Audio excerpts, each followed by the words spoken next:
so before we get to the panelists, I have a question that's actually for you. Okay? So I want some verbal feedback. On a scale from 0 to 10, how technical do you have to be to get into tech? 1. A little louder.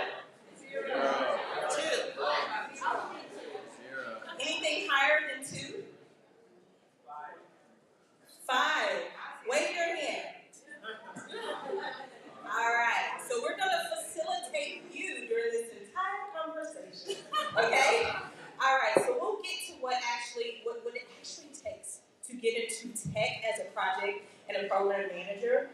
On our panelists, on our panel, we have a ton of experience. So we'll get to it. I'm actually a recipient of a no-code tech career pathway. I've never coded. Well, I know a little something, but I've never had to do it professionally. And today we're going to talk about how you can do it too. All right? So with that, I will have you introduce yourselves and what self-organize. Introduce yourselves. Tell us a little about what you do and your current role.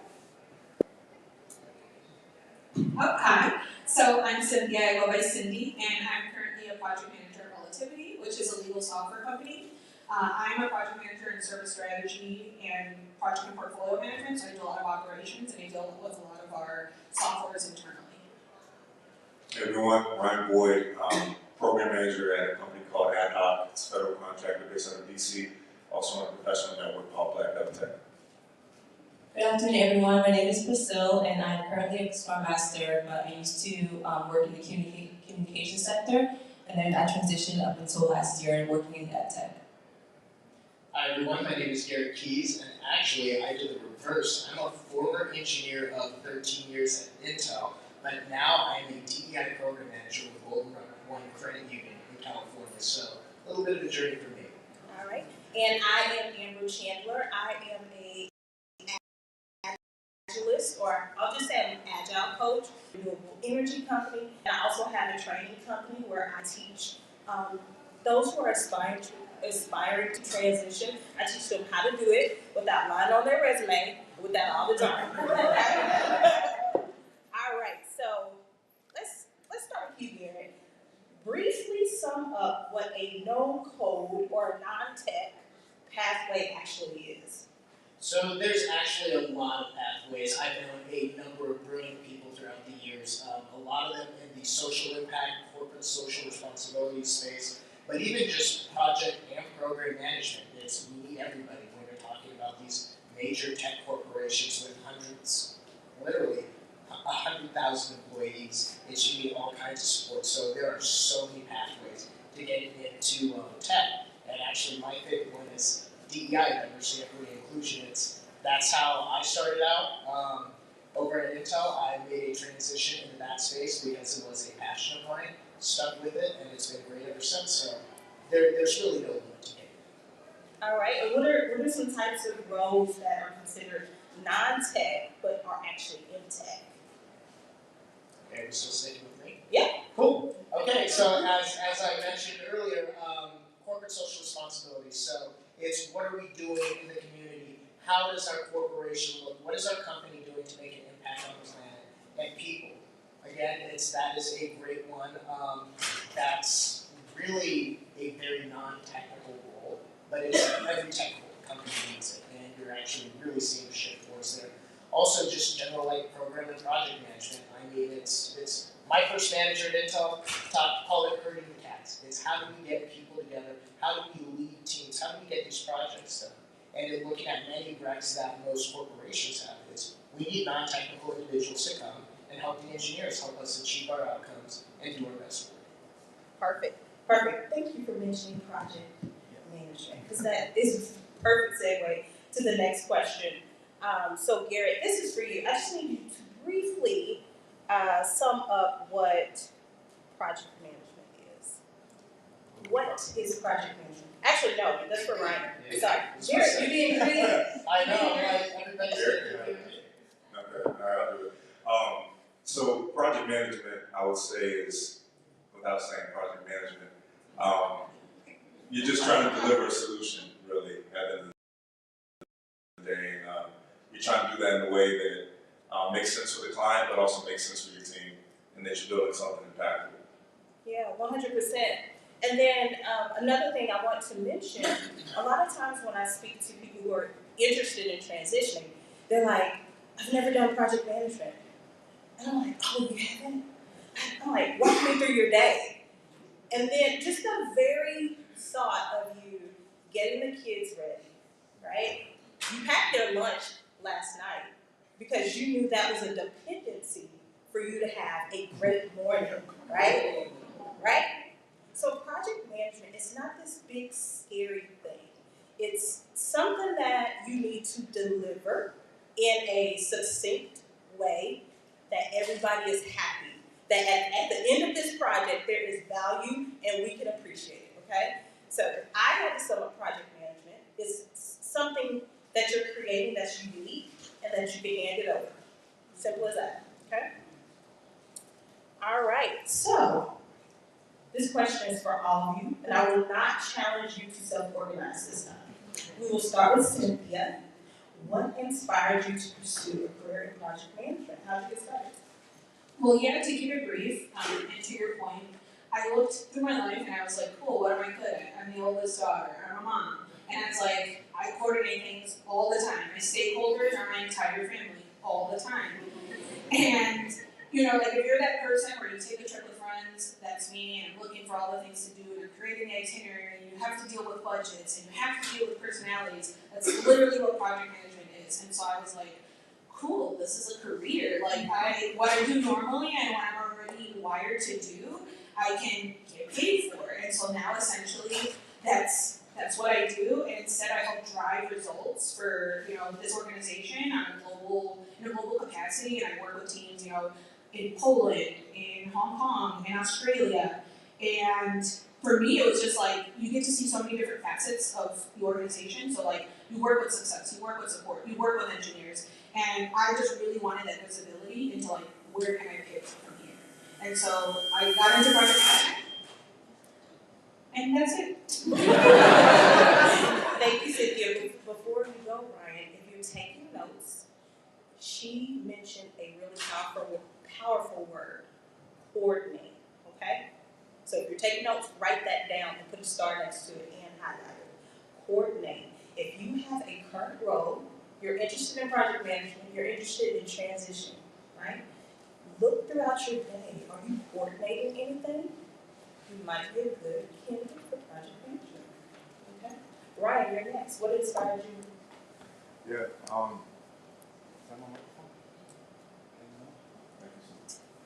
yeah, I wish I had an answer like Cynthia. Honestly needed a job. And yeah, it was right after COVID. I was actually a product manager, so for the non-technical folks here, that's someone who manages the engineering process, you know, with the other engineers and designers. And it was right after COVID, and someone took a chance on me. Usually, if you guys are within the project management, they throw all sorts of buzzwords around and jargon, kind of discourage you, saying you need a PMP. You don't. You really see somebody to give you the sponsorship to do, you know, the task and have that kind of responsibility. So that's how I got into it. Stuck with it because I actually found out that I was halfway good. If you're in tech and a minority, you'll realize quickly that your experiences really dictated upon your team, management, sometimes even your location. And so I was able to kind of, you know, go through a few, got let go, got fired, quit some, you know, all of it, like everything. So then project manager work, and I was like, I'm actually halfway good at this. And, you know, got promotion and got another promotion and started getting job offers and project and program management. So just decided to stick with it. And I saw the value in it because I think, like a lot of us here, very entrepreneurial. So you get to learn all those facets of owning your own business in that space as well. And it's a lot of low barrier to entry. And so I encourage a lot of people to get into it if you're looking for an avenue into tech. All right, thank you. All right, get your pens back out. We got point number 2. You do not have to know it all. Priscille? Yes. So for me, I was actually pushed into tech in some ways. There was actually two reasons why. One, when I was working in the communication sector, I love communications, but then it came to a point where I wasn't challenged in the work I was doing anymore. And to me, if I'm not challenged, then I don't want to be there. And for years, my brother has always told me, you need to go into tech, you need to go into tech. But I was ignorant at a point because I thought tech was all about coding. And I was like, I don't want to sit there just on a computer all day. Like, that's not me. I don't want to code. And it wasn't until my best friend told me, you don't have to code to get into tech. And I was telling her all the things like I'm good at, and she was like, why don't you look into a Scrum Master? And I didn't know what that was. I was like, what is a Scrum Master? So I did my research, and it took about like 5 minutes. I fell in love with it because one of the things about a Scrum Master they mentioned is like a Scrum Master is a servant leader. And as soon as I heard that phrase, I was like, it's a wrap. This is what I want to do. And since last year, just like started taking boot camps and learning and getting hands-on experience, and that's how I came into the sector. Thank you. Well, we got to do number 3, right? We could just jump in, but a little research can go a long way. So that's number 3. Go ahead, Garrett. Alright, so thinking about how I ended up here, I have no idea how I ended up here. Just in this space, when I think about it, I've always enjoyed organizing things, I've always enjoyed seeing things done. And really, I am here because I participated in employee research groups over at Intel, made my best friends there. One of them is in the audience right now. And it's just really, when I think about program management, project management, it's something I've always inherently loved. It plays into my natural abilities and talents to connect, to organize, to coordinate, all these buzzwords. And melding that with diversity, equity, inclusion, it's, being there for others, having people have this sense of connectedness and belonging that is very important to me, and now I get to do that as a career. So it's using all these project management skills that I learned as an engineer, having to ensure that test content was going through, that we were meeting our deadlines, that we were going to be able to ship the product in time, making priority calls over what we're going to do this week and this quarter. It just transferred over into a people problem, which I absolutely love solving. And that kind of leads me to the last point. It's if you love solving problems, this might be the field for you. We're going to hold that one. But I'll sum up number 4 as alignment. A lot of which you mentioned. You didn't alienate who you were to become a project manager. You found that pocket and you just got right in there. So thank you for that. All right, so back to problem solving. If this is going to be your answer, what are the essential skills and qualities that someone needs to be successful? And this is for you and Priscille. All right, I'll start it off. I came up with a new one today, and really what it is you have to be brave. And I say that because I feel like that's one of my weaknesses. It's having the tough conversations about something going wrong with your project or your program, having to make tough decisions, having somebody not necessarily like you because you had to get on them because they're missing a deadline. And for the project to be successful, we need that deadline to have been met. So it's how you have these uncomfortable conversations with people and to move your project along. And it's being a villain sometimes, which is not always fun, but it is absolutely necessary for this field. I definitely agree with that, but I also want to say, I know we hear this a lot, but communication really is overrated. Being a good communicator, only because working in non-tech sector, you're dealing with a lot of different people. You're working with your team, communicating with stakeholders, clients, your supervisors. So there are different many people to communicate to, and then also figure out what's important to them and getting right to the point.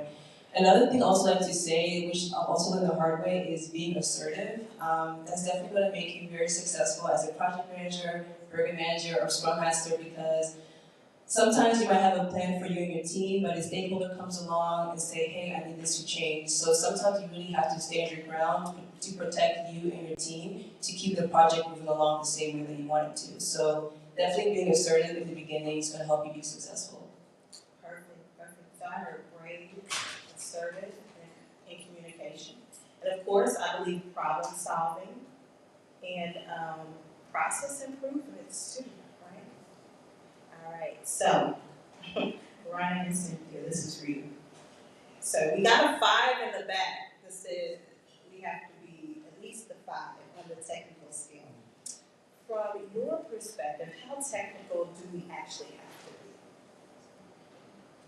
be? Not technical at all. And I say that because I think it's important for me to add that I don't have a computer background at all. I don't even have a bachelor's degree. I have 0 project management certifications.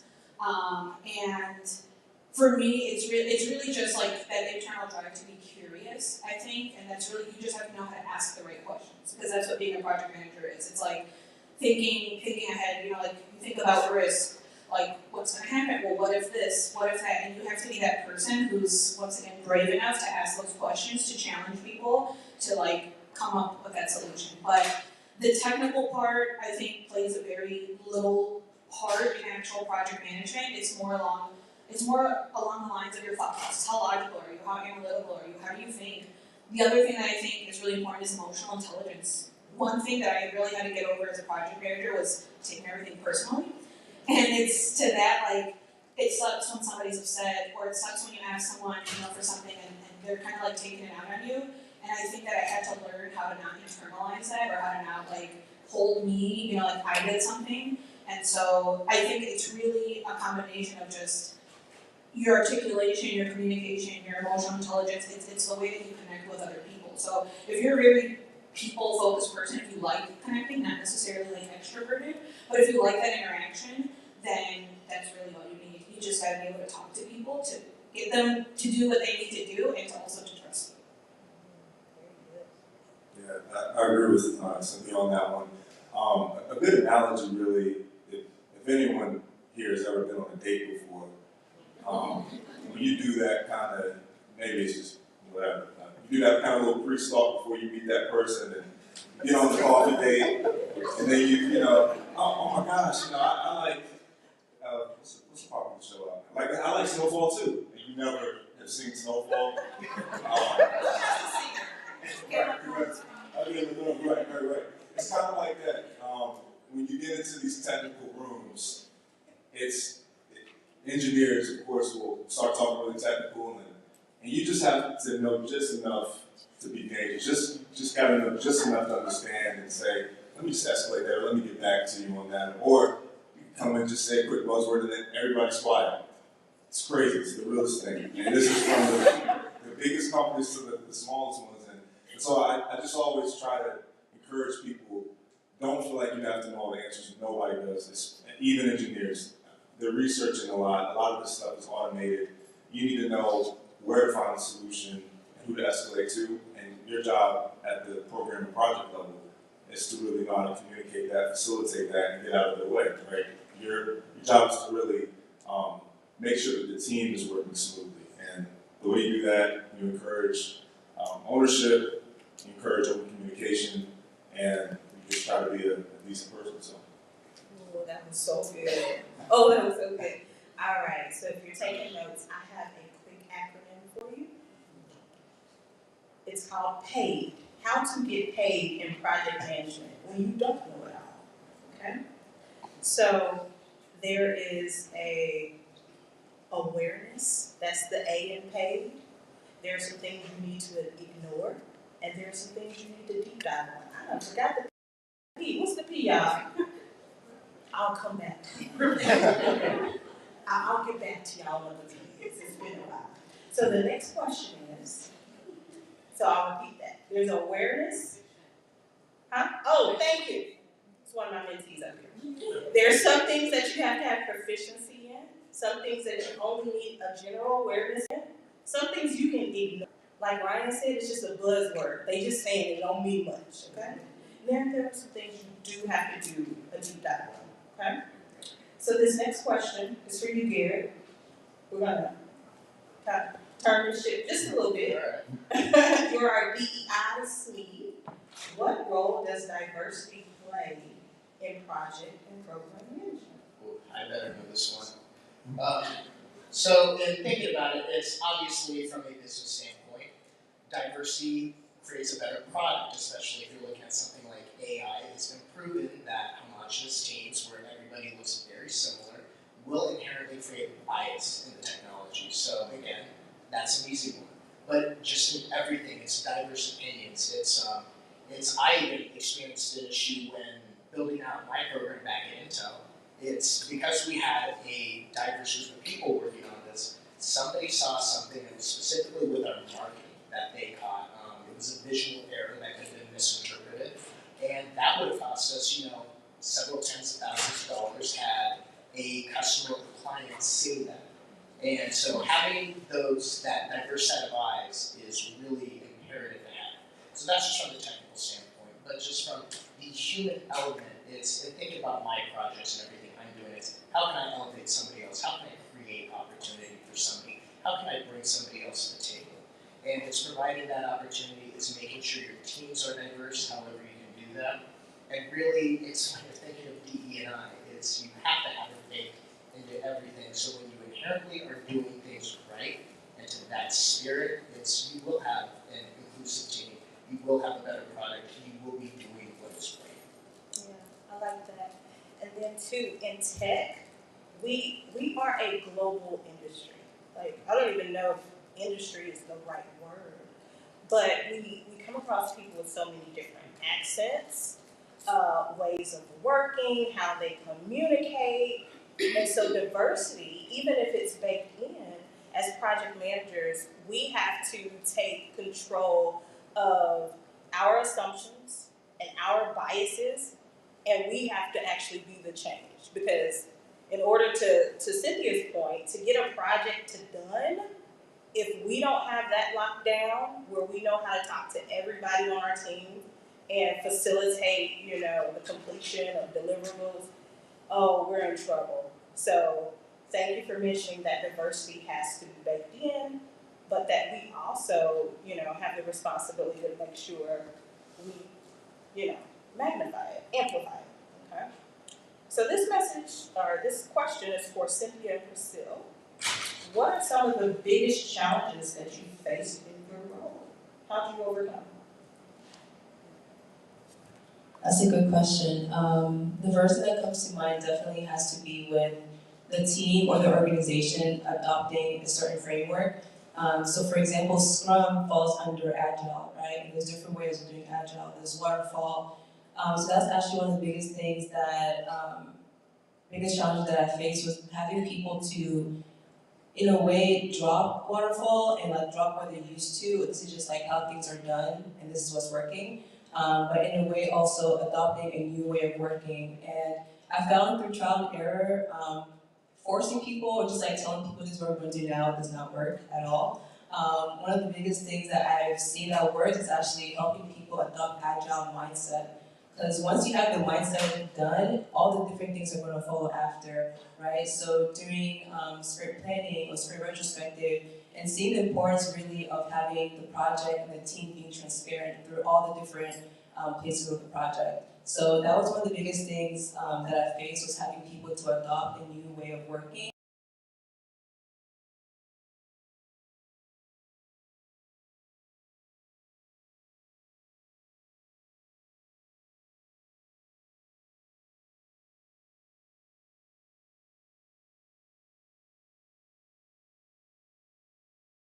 Didn't know what an OKR was, or KPI, or what were the things that we were trying to achieve.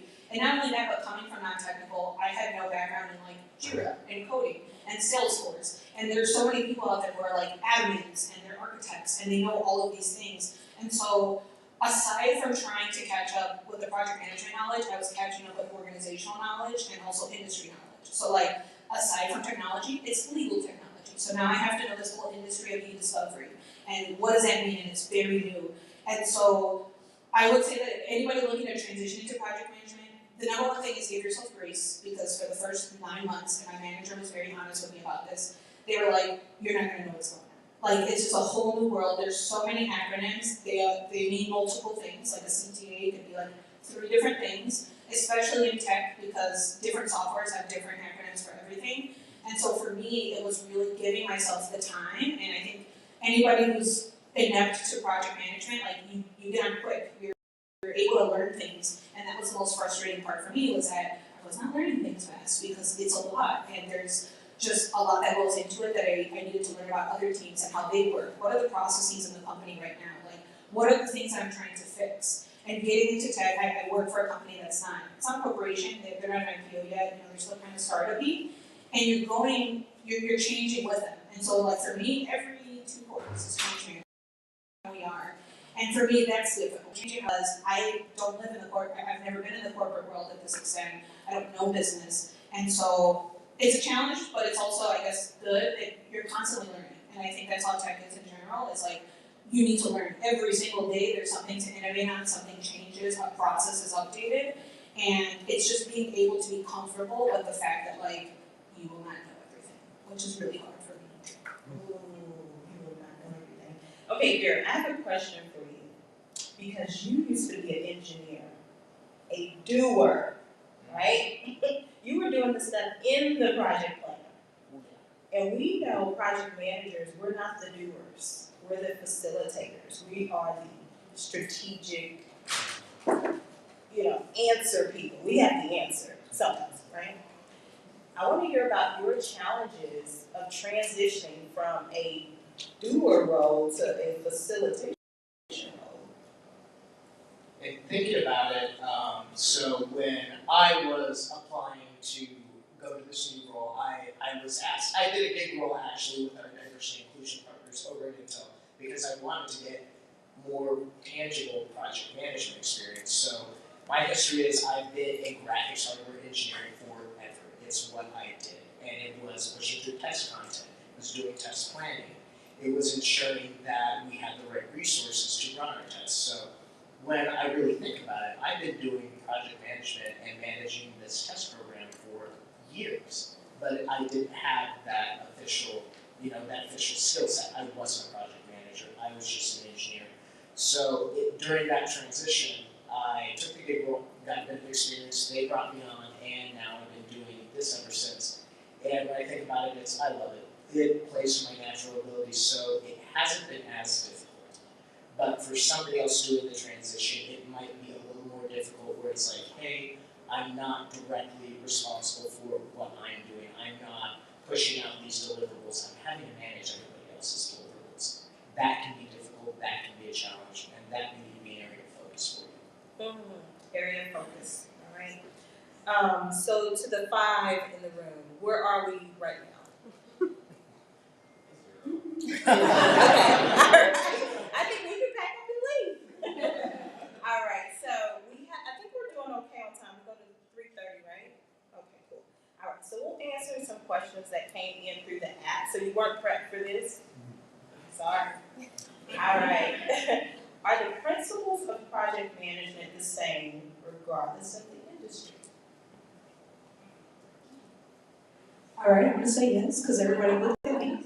I'm going to say yes, because I think what I've learned through my journey, and once again, how I got here, I took over 100 LinkedIn learning courses in like the course of 5 months. I did a fellowship into my company, and I was trying to learn every different style of project management. I mean, there was Scrum, DevOps, what's a Gantt chart, Agile, Waterfall, like what are all these things? And I think that the principles are the same, right? You're given a goal, and you need to deliver, and it needs to be temporary. Like that's what the main thing is. Like you need to run a temporary mission to deliver something for someone. So I think that stays the same. How you get there is how you change. It's what you're iterating and what process you use or how you communicate. But for me, I would say yes. I declare and decree that you guys are going to have at least 4 bullet points to update the resume before we leave. So I want you to go a little bit more into Kanban. That's like a superpower. Or anybody on the panel? Anybody want to tackle that one? Kanban. No? I'm looking over the I can tackle it if I'm you just need a to. program manager. So I can do a simplified Kanban for you guys. You all have done it. If you have a to-do list that you made this morning, you are doing some sort of Kanban. If you get anything to complete, right? So the Kanban board for today's talk would be get up here and do this topic progress on our Kanban board.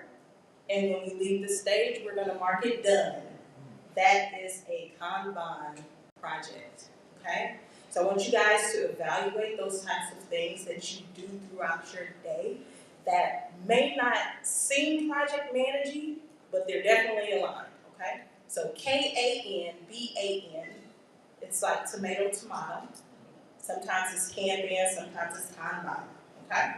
So there you go, that's another bullet for you. All right, another question. Ooh, this is good. If someone wants to make a switch to project management, are there certain backgrounds that make the transition easier? I'm gonna go there and say no. And the reason is because, once again, I started off as a dental hygienist. There was no growth in that, and my parents just wanted me to get a degree that would give me, like a job so I could take care of my daughter. And then after that, I was like, I want to be a lawyer really bad, and I became a paralegal. And that wasn't the life I needed, because being in a law office for 10 hours a day, Monday through Friday, wasn't it. So I transitioned to interior design, and I was an interior designer, and I worked for Sherwin-Williams, and Juanita Jordan was one of my clients. I'm very proud of that. Michael Jordan. So that goes to show that, like, I did all of these random things, but I took little things from each one of those. I mean, I was an dental office manager with a hygiene thing, and it's really how I took those experiences and applied them to project management. And I will say that when you're interviewing, do not be afraid to be yourself and bring in those personal experiences. I'm a cancer survivor. I brought that into my interview. I was so scared because I think that my family's like, don't talk about that. They need to know that you're good. But that actually showed that, like, hey, I could pivot. I know how to control change. I know how to, like, get through things in my life, and my employer really appreciated that. Like, when I told them everything else that's happening in my life, they're like, wow, and you still get to do all this, and you show up for your 9 to 5. It's like, yes. So when you're in your interviews, if you want to set yourself apart, I think project management has a lot to do with personal branding. Like, who you are, how are you coming? Remember, you're engaging with a lot of people every single day. So they want to know that you're someone that, like, people can relate to, people can talk to. I mean, are you a real person, or are you just here, like, to be corporate? Like, really. And there are some people who do it just for money, but you won't be fulfilled if you do that. You will not be happy, you will be miserable, because once again, you're there for other people. You're there to uplift them. And I used to think, like, you need to be the leader. Like, in order to be a manager, you have to be at the top. And I realized in this job that, like, a successful project manager makes everyone else around them shine. Like, that's just, and I think that's true for anybody looking for a leadership position. As a leader, your true success is when everyone else around you is successful, not necessarily you. And so I think that there are no industries. You could work at McDonald's, you are a project manager. I'm sorry, everything there is, like, technological, there's a process, you're a project manager. So I think stay-at-home moms, you're a project manager. You manage your own household. I think any industry has skills that are transferable. Perfect.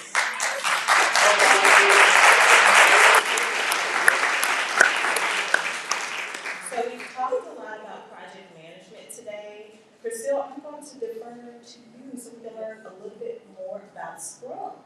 So anything you want to highlight about the differences between the two? Yeah, so when I was transitioning, I still, like, learning from everyone in this panel, like, project management still is something that I think I want to do in the future. But one thing that differentiates project management and Scrum is that with project management, you're managing a project, like a whole project. But with Scrum, it's just a framework, right? So it's within project management in a way. But one of the things with Scrum that I think is, like, really applicable and really interesting to people is the fact that you're never going to go from point A to point B with the plan that you still had at the beginning. That's something that I really, really enjoy, because if you're like a type A personality, telling yourself, we're going to build a school using all these different frameworks, using all these supply, and that's how it's going to be, that's not how it's going to work in Scrum. In Scrum, you have the opportunity to be flexible. You have the opportunity to go back to the drawing board and say, okay, like, this is what's working for us, and let's keep doing this. Or you can also go ahead and say, this is not working, let's change around.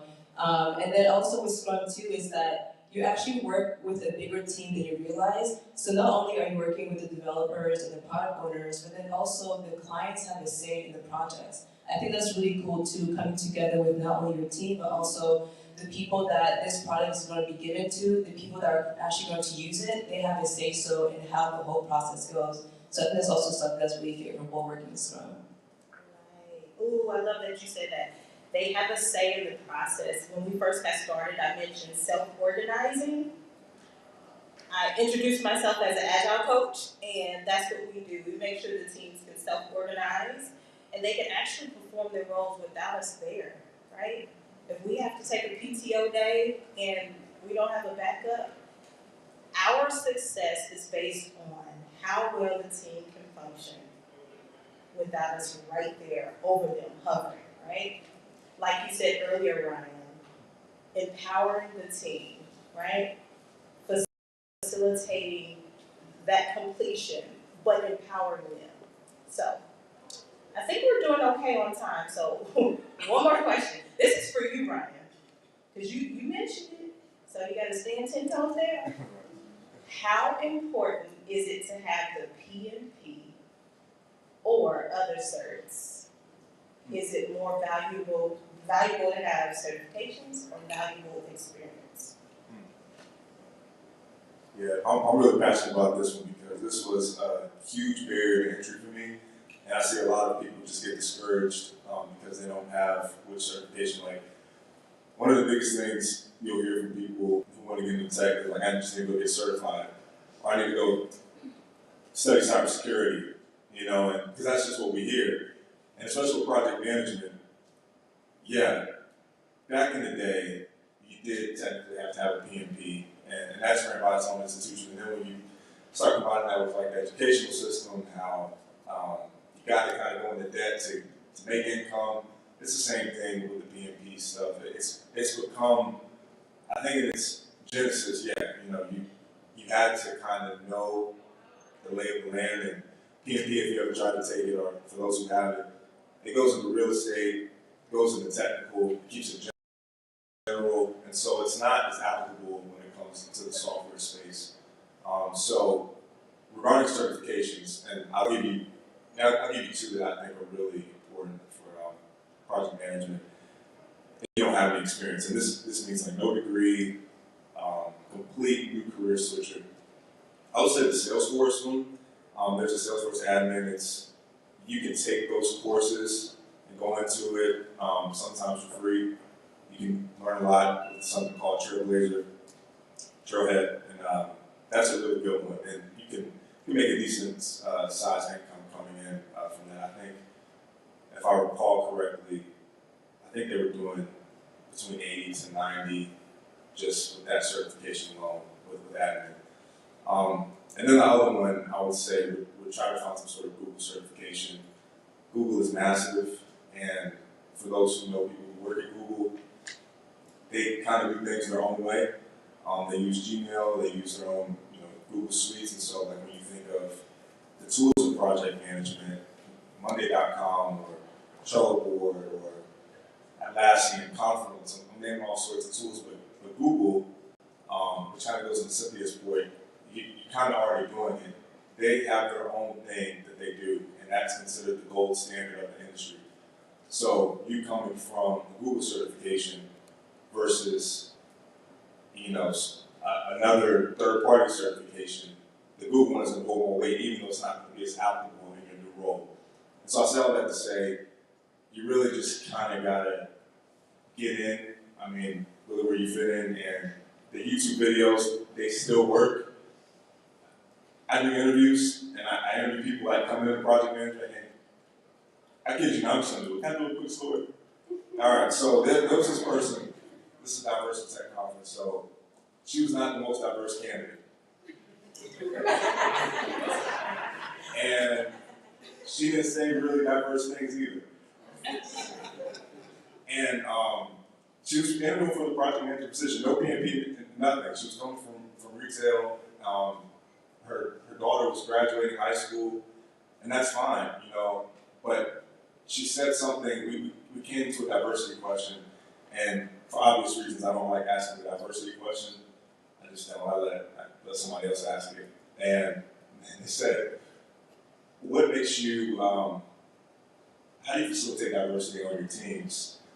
And she said the most microaggressive, passive-aggressive thing she's based out of Dallas, Texas. I love Texas. I love Texas. I went to school in Texas. I'm in the UH. But she said, I'm diverse because my store was Yeah, majority Spanish speaking, so I decided to, wow, I hope she's not watching. She works there. And I decided to go tell their friends to tell your friends to come work for our store. And that jumped our Spanish-speaking, our bilingual population from 10% to over 45%. Now, in essence, that, yeah, but that you're not supposed to say that, right? That's not really diverse. That's kind of yeah, and it's very inappropriate. And she didn't have any project management skill whatsoever. All she had was the belief that she should be here, and she really talked, and that was her answer. Like, she was proud of that. Like, yeah, and we're diverse. And I like to negotiate salary now. And so that, what I want to share is, you have to own the room that you come into, because if you don't, they're going to own it for you. And there are so many unqualified people in high qualified positions. Well. And so, it's on tables on the and yeah, so that would be my spill on the PMP, the certifications, all of that. It really doesn't matter. It really doesn't matter. So. All right. So I wasn't sure how I was going to feel about your answer. I am a PMP, and I believe everybody needs therapy after they take it. It's the most, like, we need to be reintegrated into society. Yeah. After studying for that thing. I respect the PMP. No, you'll learn valuable things in the PMP. I don't want to say that. I want to make sure that as someone who's in the position, who's been in it for a while, I don't want people to think because you can't maybe afford to take it, or you don't have the time to take it, or you're in a room where you're going to be like, well, you don't have your PMP, so they don't even talk to you. I'm in those positions where you're sort of like Cynthia, like you were saying, that stuff is valuable information. So the PMP, yeah, if you want to continue to advance yourself, further your education. I get certifications. I went to school, got an advanced degree, all of that. But don't let it define you, and don't let people put you in a box because you have it, because you don't have it. Thank you.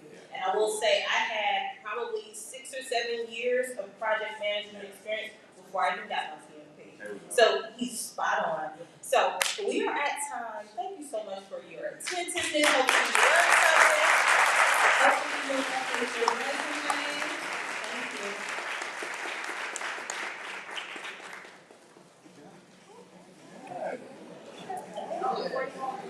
you.